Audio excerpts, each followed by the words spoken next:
a live radio show. It is Wednesday. It is the 12th day of October, and it is now 1:38 in the Central Time Zone, 2:38 in the East. I'm Willis. It is proved it's a live show. And want to bring on board our next guest. And man, we got a lot of ground to cover. We've got the three podcasters on board, the three energy podcasters. And man, they have got really great podcasts that you need to click into and talk about the energy industry and a whole lot more. Stu Turley is on, R.T. Trevino, David Blackmon on board with us. And this thing was started out as kind of a hobby thing, and then it really has kind of taken on a life of its own. Stu, it's nice to have you back on the radio, and welcome back to the show, man. You guys are having a lot of fun putting these podcasts together, right? Welcome back. Oh, you bet. I'll tell you what, thank you for having us back. We are so excited to get to talk to you and all your listeners out there. This is a highlight for us. Actually, you know, talking to somebody intelligent instead of the three of us. There you go, absolutely. Well, you know, the fun part about it is that, man, when you guys get together on the podcast and on here as well, live, that, man, a lot of great ideas are exchanged. There's a lot of great information that comes out. And R.T. Trevino, man, nice to have you on. Hey, when you see information from you, you kind of like shake your head and say, no way. Or you're like, yeah, that's spot on. You know what? Here lately, you know, this administration has been so off that even what Stu's been saying has been pretty spot on lately. Uh-oh. And David, welcome, sir. David Blackmon on. And when you hear Stu and RT talk, man, what do? You put your earplugs in, or do you say, man, these guys are spot on? I usually just go hide in the bathroom until they're finished, and then I come back out. You know, I have to have a safe space. Friends, right? I mean, really, really good friends. Absolutely. For a long time. And, you know, that's what really makes it great. That's really great radio. You know, when you get a collaboration, there we go. Say that 3 times fast. Man, it really does have a lot of great chemistry.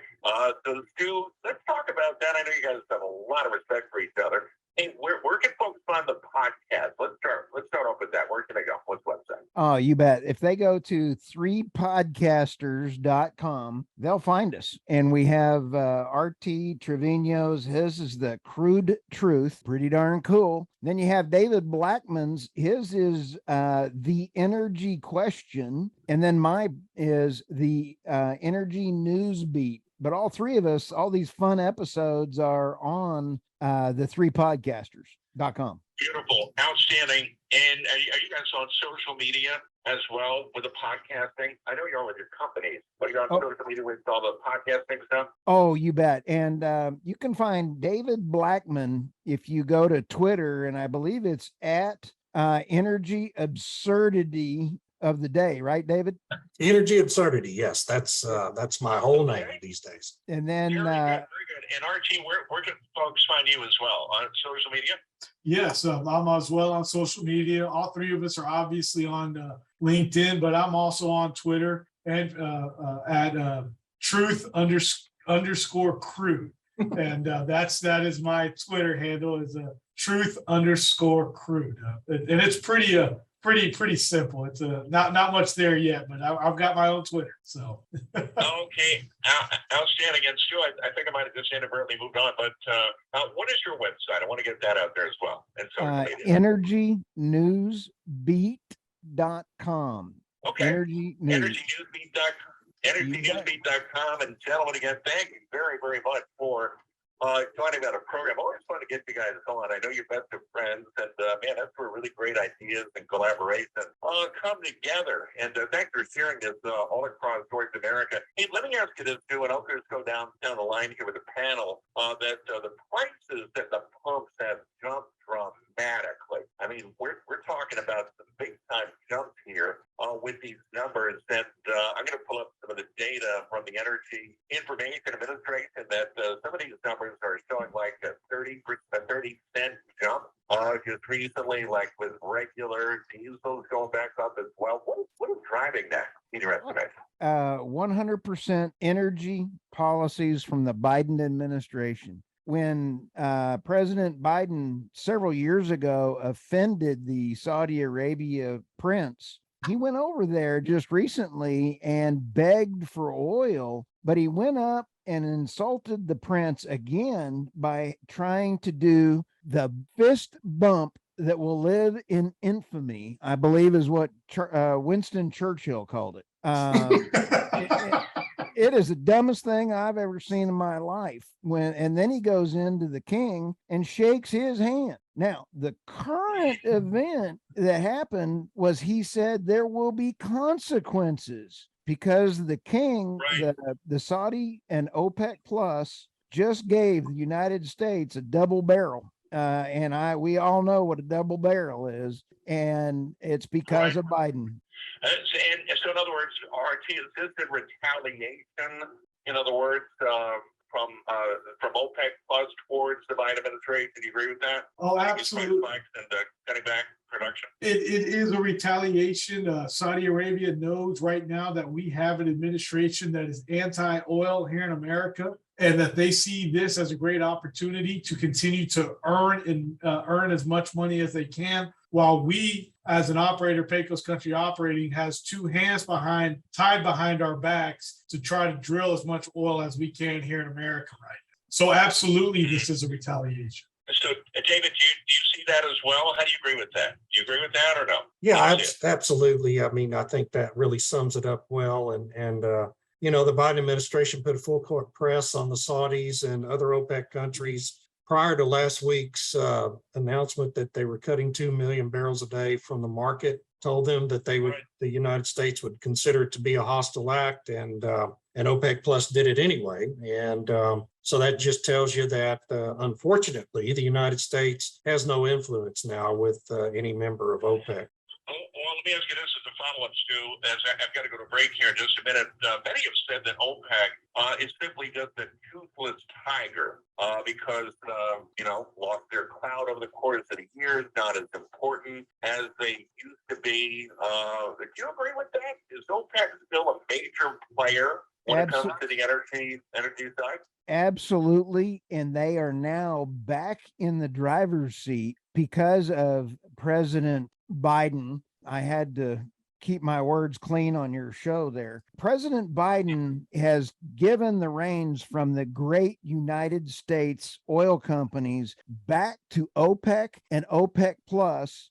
And because of his moves and what's going to happen with the EU, they're going to put a cap on Russian gas. And then we're also going to look at, there's two bills that are going to do windfall profit taxes. All of these are going to do nothing but drive oil prices up. And OPEC Plus and OPEC are now going to be the rulers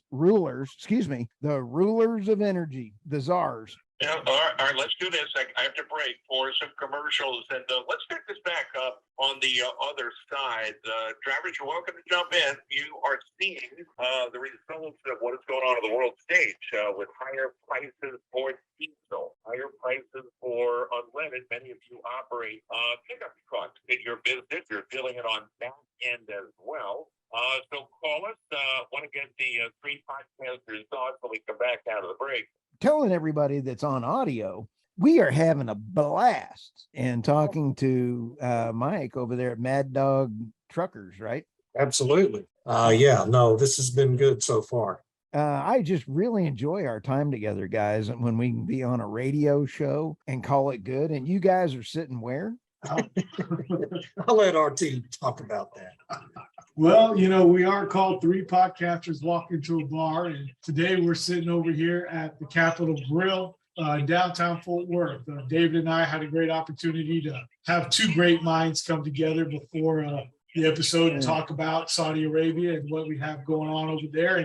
And in fact, I asked him earlier today, I said, David, is Saudi Arabia still an ally of the United States? And because I feel like that we've got an administration that is really kicking them to the curb. Yeah, I'm afraid that's right. And, all they're doing is responding to what the United States is doing to them. And I don't know why anyone in the Biden administration would expect anything different. I am so afraid of what's coming around the corner, guys. You know what, David Poof, you're now the Granholm replacement. You're now the Secretary of Energy. What would be your plan? Just call me Jennifer. Yes. Ooh. All right. Let's go to RT. Okay. No, guys, the way I would do this is I would totally unleash the great American oil machine. Oh, The of way course. to get to the Saudis is bring exactly what it was. All of a sudden, the frack boom. I mean, let's push out all the natural gas and everything else. Let's sell all of our great natural gas to Asia. Hey, that'll drive them nuts. Or let's help Europe out. But you do it only through strength. You cannot face the Saudis or Russia without strength. Do y'all remember that one thing where President Trump was shaking hands with Putin? Wasn't that great? Did you see that? Putin's a little guy. He comes up to here on me, let alone Trump. He was at his belly button and he reaches over and pulls Putin across the room. And Putin's Right. eyes are like this. And he's like, how you doing, squirt? And, and that's how you get this. We wouldn't be in this situation right now. Well, of course, the advantage Trump has is that he knew who Putin was. Yep. Biden probably wouldn't recognize him if they ran into each other on the street. So No, that you can't depends. really expect that from Biden. That depends on if his depends are full or not.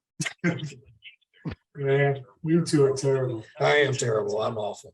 Stu is, Stu's on a whole other But level. you guys are the energy experts while we're on this live break here. You guys are the energy experts. I'm just an energy wannabe. And, we've said several times on the podcast. By the way, we're getting some pretty good reviews on my website for you guys. Yeah, they're pretty smart. You, not so much. I'm afraid to read them. I'm afraid what people say about me. Oh, you got blasted, David, the other day. I don't take criticism on it. No, you don't. Joining me on the show. It is 888-733-36. All the best companies going off the air. And for coming into the mix here, and really great to get you on board, to bring the perspective from the energy side as to what is going on. The end result, I think that a lot of people are looking at this saying, okay, OPEC's doing this, and this is going on as far as White House administration policy, but aren't you would boil it down to where the rubber to the road is going to start to spray. People want to know, what is this going to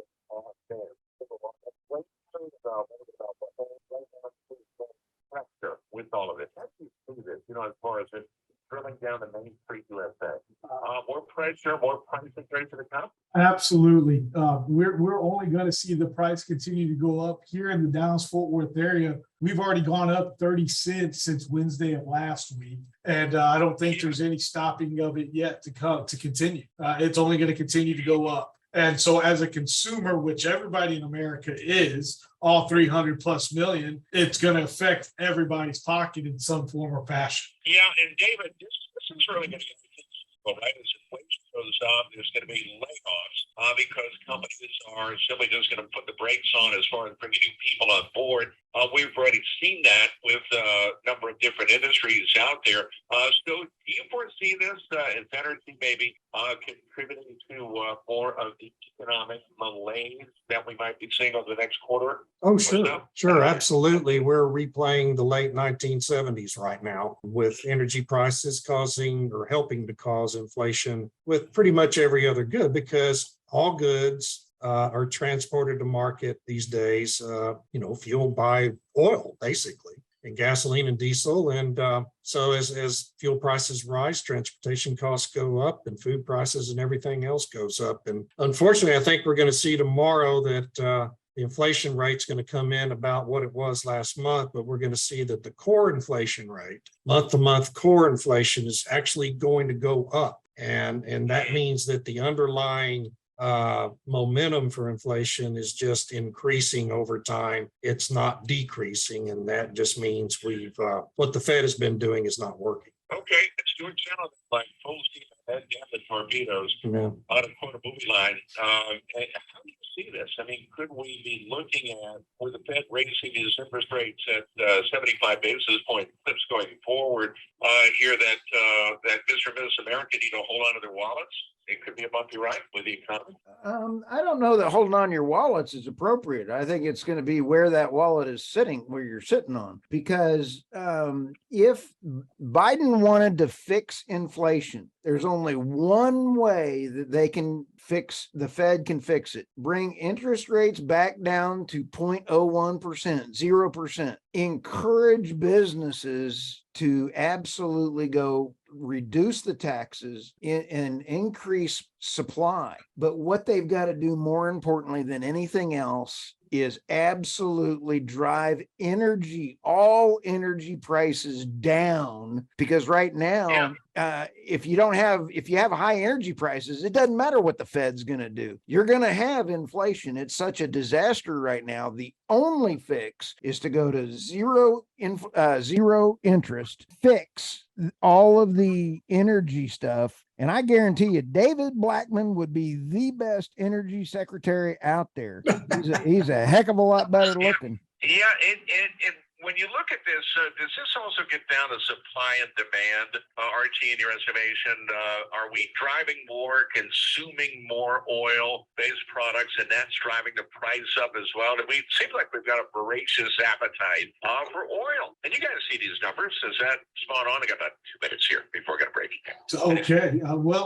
You are spot on. First of all, Americans love their oil. And what I mean by that is they love to travel. They love to turn the electricity on. They love to heat their homes.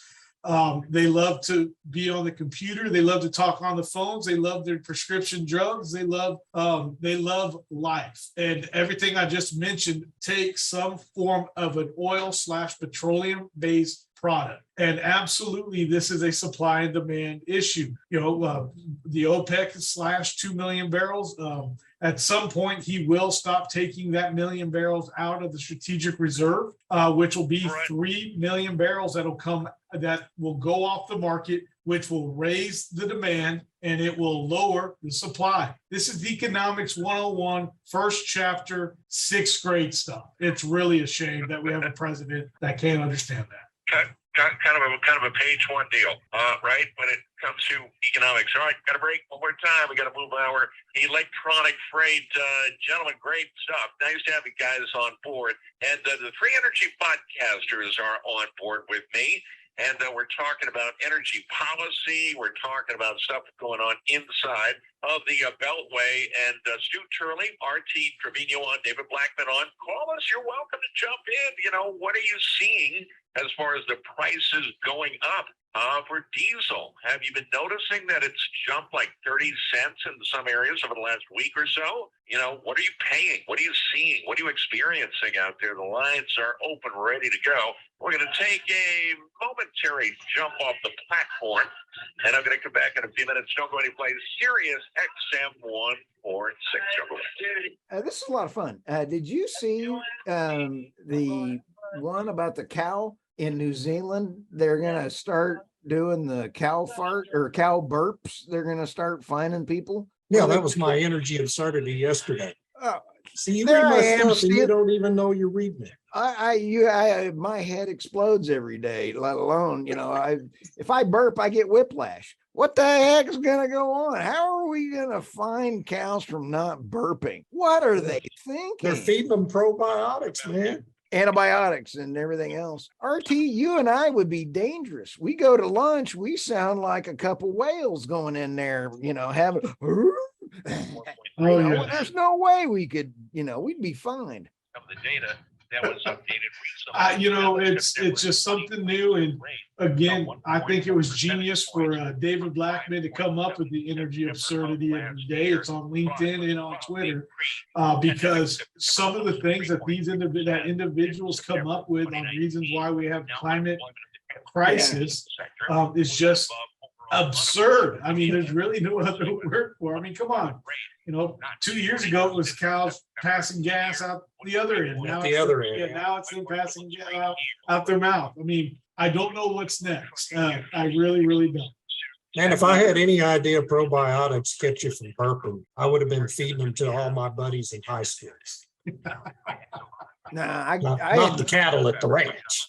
Oh, no, I'll tell you what, I enjoyed all my high school buddies when they would burp and stuff, made me look good. And I needed all the help I can get. You guys know that. So anything I can do. In fact, I would feed them stuff to make them burp. Oh, man. All right. Hey, I'll tell you, we are in a rocky road coming around the corner. Did you see all that stuff in California? They're about to go. Not only did we talk about on the last podcast, double down, triple down, we had all this stuff going on. The EU is absolutely just going way stupid. They're so stupid that they're going to shoot everybody in their path, and it's going to get hit like a shotgun. Yeah. You guys remember Dick Cheney? We've used this one before, but these are my Dick Cheney You glasses. kind of look like Dick Cheney. Yeah. Hey, Yeah. I'm the EU right now, and I'm doing my Dick Cheney. Bam! I mean, it's gonna be horrible. They're gonna just shoot the entire world. Just talk out the side of your mouth like this, you'd even look like him. Yeah. Sound like a man look like him. Actually, I'm doing an imitation of his daughter. And I think I look better. So when you sit back and take a look at these knuckleheads, they're going to make it even worse. I mean, you can't buy that kind of stupid. I mean, this stupid takes Visa. Not only do they take Visa, they go and they print money. So if you print money, why am I paying tax? That's a good point, I've Stu. wondered that myself. Man, if I had a whiteboard like Carl Rove, I'd have to say, good idea, Stu. and put it Ooh, on that's the a great idea. I need to get one. side. Dude, That's me two. too. Well, actually, I'm gonna get one. I'm gonna start using it on the podcast. Why not? Speaking of podcasts, your new one is looking awesome over there. Energy transition, is that right? Oh, yeah, the one I do with Armando and Arena Slav. Yes, that one. Yeah, that's fantastic, man. That's the highlight of my week. I'm sorry, guys, but that Monday morning deal is the highlight of my week, talking to those. Even Armando's better looking than us. He does a great job Isn't he of cool? moderating that. It's hard. It's not easy to do, as you well know. The one I'm talking about is the energy question with David Black. That one also, that brand new one. It's been a lot of fun, man. We've had some really good folks on there. I've just interviewed last week the CIO of JP Morgan, and interviewing Daniel Yergin this week. And next month, I've got the CEO of Talos Energy on. It's going to be, just a lot of great folks. Boy, And if you ever have a it's on the CEO air that, here. yeah, if you ever have a CEO that falls out and lands on either RT or us, we'd sure love to take some of them off your hand. As it is, Alex is going to come on right here. Oh, good. Good. The technology is called the Intelligent Speed Adaptation. Thank you for listening to us all across North America. Great to have the three podcasters on board. And we're talking about energy policy. We're talking about the prices at the pump. Stu Turley is on, RT Trevino, and David Blackmon. And David, how are these other two guys doing?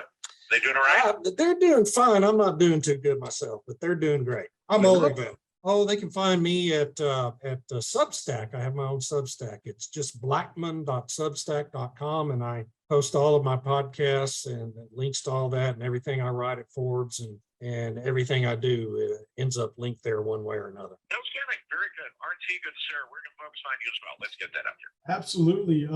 For anything that they have to know about the Crude Truth, they can find me at thecrudetruth.com. And if they have any questions about anything else in the oil and gas from an operating standpoint, they can find me at Pecos Country Operating. Outstanding. And Stu, I know you guys are really good friends. Would you say that RT's crude from time to time, in air quotes?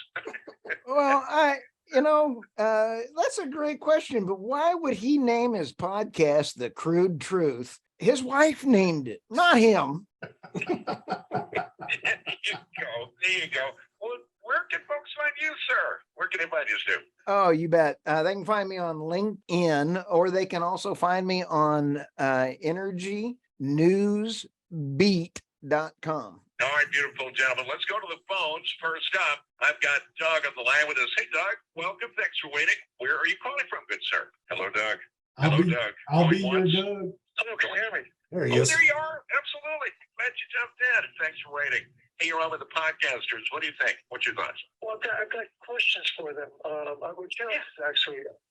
First, a disclosure, I'm a liberal Democrat. I hear them blaming Joe Biden. I'd like to point out that inflation and soaring fuel costs are a factor around the globe. And if it's all Joe Biden's fault, I'm waiting for other world leaders to jump up and tell Biden what to do to correct it.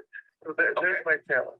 Okay, all right, very good. And Stu, I'll start with you on that. How do you feel about that? What do you think? He says hey. it's a global phenomenon.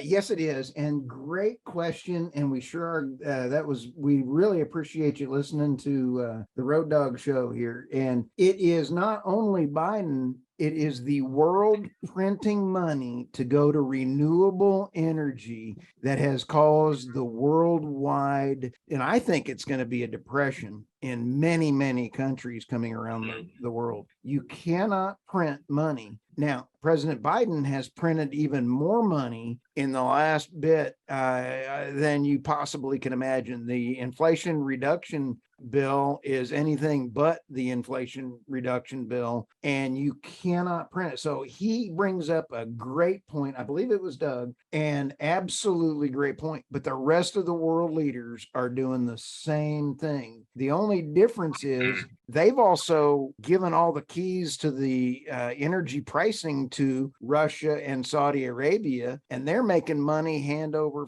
fist. Putin has made more money under sanctions. He's up, I think I have to fact check myself, but he's up 43% in revenues that he thought he was going to get this year. So he is really doing well. Even if the rest of his economy is stinking, he's paying for his war machine, even around sanctions. Let me get your weigh in on that, RT, as far as what Doug was saying out there. Global phenomenon. Do you agree? Disagree? This is a global issue. Thank you, Doug, for calling in. I do see it, though, that the United States is still at this moment the leader in the world, and that the only way out of this is for our economy to be the first one to get better, and the world will follow. So in my opinion, we need to drill right now with this president, as you, maybe you don't see it, Doug, the same way, but waged war against me and my family and our way of life the day he took office. And he has only brought up the price of oil in that time. On election night, 2020, oil was at $34 and change, and we're now at about 90 West Texas Intermediate. But no, this is a global issue. But some countries right now are really cashing in on America's misfortunes, and that is unfortunate for every American out there. Doug, let me ask you this on a side question. What are you seeing as far as the prices of diesel? I'm getting notes here, gone up 30 cents in the last week per gallon. Are you seeing similar numbers? Yes, I am. Oh, yes, I am. Yes, I am. I'm still. I don't know. That seems to be presenting a conspiracy of incompetency. All these world leaders, especially the democratically elected ones, are all just falling on the sword to make OPEC countries richer. We have these global supply chain issues. We have staffing issues. Lots of factors are driving up prices right now. After the pandemic, it's going to take some time to settle back. I just don't see a specific thing Joe Biden did to drive up the price of oil. I don't know of any place Joe Biden said, "Oh no, you can't drill for oil there or there." I don't think he's impeding. If oil companies want to produce more oil, I don't know what is stopping them. Although I do know what is an incentive for them to not find more oil. And oil company profits are not at their highest level ever, but they are very, very high right now. And so again, I see a lot more blame for oil companies than I do Biden or other world leaders in the Democratic sphere. Okay, Doug, I appreciate it. I'm going to get some more callers on, but I appreciate you jumping in. Thank you, Doug. And you brought up some great points, gentlemen, that this is indeed a global phenomenon as well. How do you see this, David, in your estimation, that there's been so many additional calls for the oil companies, the majors, to drill, baby, drill? But they say, you know what, we're doing that. You know, we're pumping at maximum efficiency, trying to get as much going as we can. How do you see that? How do you see that side of the argument? So there's several factors at play here. For Doug, I would just refer him first of all to the comments made yesterday by J.P. Morgan CEO Jamie Dimon, who himself is a Democrat. Yes. When he said we are getting everything wrong on energy, and reflected many of the comments that RT and Stu just made here. I'd also refer him to the advice Lawrence Summers, who was Barack Obama's chief economic advisor, has consistently provided to the Biden administration and told them not to pass the infrastructure bill last year and told them not to pass this Inflation Reduction Act in its current form. And yes, if you want to see things Biden has done that created inflation, well, there you go. But as far as oil companies drilling more, the problem we have and that we're running up against in the big shale basins now is we are constrained on pipeline capacity to take the production out of the basin to market. And the reason we're constrained, the reason we have a shortage of pipeline capacity is because the Biden administration refuses to approve permits for interstate pipelines. Every interstate pipeline must be permitted by the federal government, and the Federal Energy Regulatory Commission has had an embargo basically on approving those permits. So if you can't move the product to market, you don't want to produce it because you have no place for it to go. Yeah, Rich. And also the fact that there has not been a new refinery that has been started, more than 10 years here in the United States. And those 40 years, companies yes. that are investing hundreds of billions of dollars into refineries have got to see a return on investment. And one of the guests I had on recently from Southern Methodist University, Dr. Bud Weinstein, an energy expert, stated that a lot of those that would invest in maybe a refinery development, they don't want to have to mothball it after 3 to 4 years due to environmental regulation and concerns. All right, I got to break. Got to do this commercial thing. So hold on, gentlemen. David, thank you for the phone call in.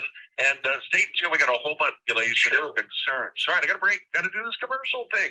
So hold on, gentlemen. David, thank you for the phone call in. And stay tuned. We got a whole bunch more coming up. I'm Mark Willis, live across North America, SiriusXM 146.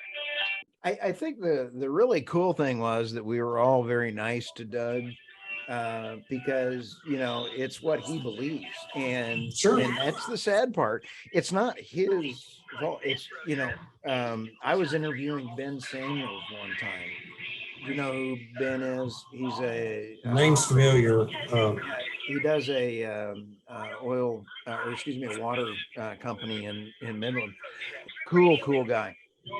And he also knows our buddy Ray. Ryan Ray. Thank you. And he asked me, and I said, man, I don't understand knuckleheads. And I said, they blather off and they don't know what they're talking about. And he goes, well, do you believe in what you say? I go, yeah. And he goes, well, so do they. And I mean, it really kind of sat home saying, you know, wait a minute. So, you know, everybody has their own views. Oh, sure, absolutely. And you know, if you get your news from the mainstream news media and no other source, that's almost inevitably what you're going to believe because that's all they say. I love talking to everybody. And as long as you can have a great conversation with it, I need an interpreter to talk to RT. You know, I got to have, you know, Google. I was trying to do a discussion when you and I were on the phone this morning. I had Dr. Google trying to go, what the hell did he just say? I actually had Siri say that. What the hell did RT just say? I didn't know, you know, she would say that. Somebody's moving a table in the next room. It sounds like an elephant. It does sound like that. Oh, man. Well, I just want to say one more time, thank you, Doug, for being on the Road Dog Trucking and having an opportunity to talk with us. But no, everybody believes what they say. You're absolutely right. I had on one person the other day. I did a radio interview, and the producer came on and said, hey, man, prices can come up another $1 on gas, but I'm not going to change my vote for Joe Biden. And I said, okay, that is your deal. And I just hope there's not 50% of America that feels that way, because if so, And we've talked about it before. I don't want to go gloom and doom because, hey, me and David, we're in a great place today. Again, shout out to the Capitol Grill here downtown Fort Worth. Thank you to Melissa, the manager here, for allowing us to record Yes, here. thank you, Melissa. And of course, you got Stu down in his deep bunker down in the middle of nowhere, right in the middle of New Mexico, 30 feet under the ground. Yeah, but I can survive a zombie apocalypse, RT. But no, yeah, everybody does have their own views. And anyway, we just don't need 50% of America to believe that way, or else we are doomed as a country. As we've all heard Ronald Reagan say before, united we will stand, divided we will fall. And this administration only continues to divide us. So Doug, again, thank you for the phone call. And we hope we continue to have conversations. Excellent point, RT. But it's also sad on I hate social media. I hate talking to people, but it just breaks my heart to see these fights break out. And these people are like at Walmart. I saw one this morning with all these women just beating the snot out of everybody in these Walmart. This war on cash is growing daily. Was it Black Friday? Was it like over? Oh no, it's like all the women are just getting into fights. They're beating each other up. Let's just calm down. It doesn't have to be this way. That's a good reason not to shop at Walmart. Now, I did see one this morning that was really funny. This woman was being told to leave. Are we about to get on? No, okay. This woman I was scratching my face. Sorry. And this woman was told to leave, and she turned around and moved to the officer. And the officer was a woman, and she went, "No, you don't." So she says, "You're under arrest." And this girl ran off, and she's going after her. And then the girl behind her said, "She's going to stun her." And sure enough, boom, she hit her with a stun gun, and she went. That's social media. Storms on the way, rolling. Thunderstorms in those areas Thursday and Thursday night. I think we're about to come back on here. When they do the weather, we're A lot close. of rainfall activity. Interstate 80 is going to see more rainfall activity going So through there. Just kind of keep we that in need mind to if get a you're going, taser next time along for the us. seaboard. Next time you go to Walmart, Yeah, no, that'd be great radio. I mean, I'm just great kidding, Walmart. podcasting. Sorry. No, Back live across North America. Good to have you in the mix. Send the phone number to call into the program. It is 888-876-2336, 8888 Road Dog. Nice to have the three podcasters back on, the three energy podcasters. And no doubt, no question about this, ladies and gentlemen, as we get closer to the midterm elections, prices at the pump are going to be one of the major economic consideration factors when people go into the polls, when they go into the voting booth. They're going to be voting their pocketbook. Economic issues, there is historical precedents time and time again that if somebody, maybe a family, maybe whoever, is not feeling good about the economy overall, they're going to vote the incumbents out. But if they feel good about the economy, have money in their pockets, are feeling okay, then the chances are the incumbent is going to be voted back in. It does get down to how the voter is seeing it at the time that they walk into that polling place. And three podcasters on energy podcasters, Stu Turley, RT Trevino, David Blackmon is on board as well. And gentlemen, thank you all for joining me on a program. Always a lot of fun, great information on board to talk about this.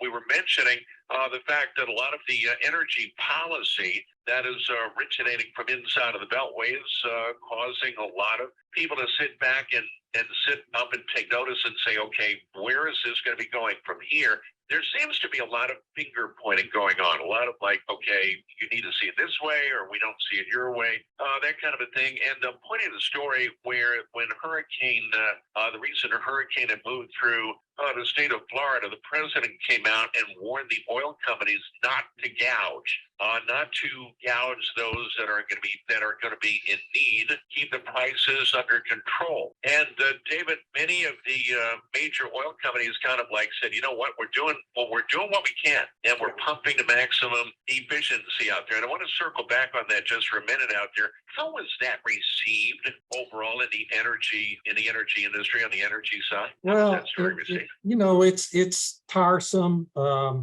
because he targets it at the wrong people. He targets it at the big oil companies who, they have no history. Honestly, I know people don't believe it, but there's literally no evidence that the major oil companies have ever price gouged anybody during an emergency.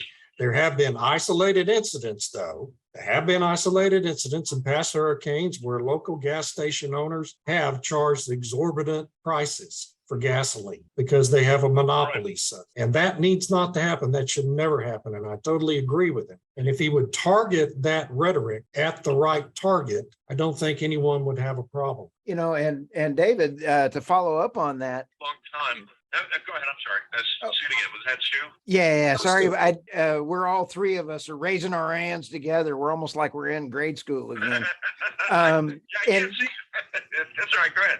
One of the biggest problems is when you sit back and think, the Biden administration points the finger at the gas operators and is thinking that it's the big oil upstream. Those guys are the pumps. They're the ones at the convenience stores. They make their money off chips and soda. They don't make their money off of the gas. They make maybe 3 cents, 5 cents on a gallon of gas. Where it really gets weird is in California. California is just about ready to have prices go through the roof. They're already at $6 and $7 right now. Diesel is going to go through the roof. And here's why. The pipeline in Europe from Russia to Poland carrying oil to a distributor for refining of diesel just went down. They say it was an accident, but look at the pipelines. Everybody's saying the other 2 pipelines.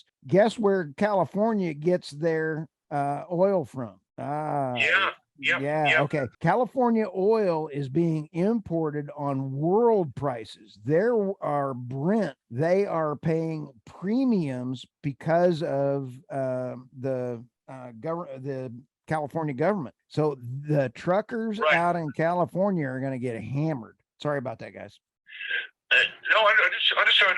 And RT, if you are in the energy sector and you are say approached to build a refinery, say you're one of the major oil players, Exxon, Chevron, whatever the case may be, why would those companies want to maybe build a refinery in the United States? I mean, you've got environmental rules, regulations, and many have said, okay, if we build a refinery, we're going to have to mothball it 3 to 4 years in because of environmental concerns. So what is the motivation there? Why would an energy company want to even start a refinery in this country here? Well, how do you see that? Yeah, you must have seen my vision board that's where I want to get to as an oil and gas company. But no, you don't want to build a refinery right now. Kind of like what we were talking about a little while ago.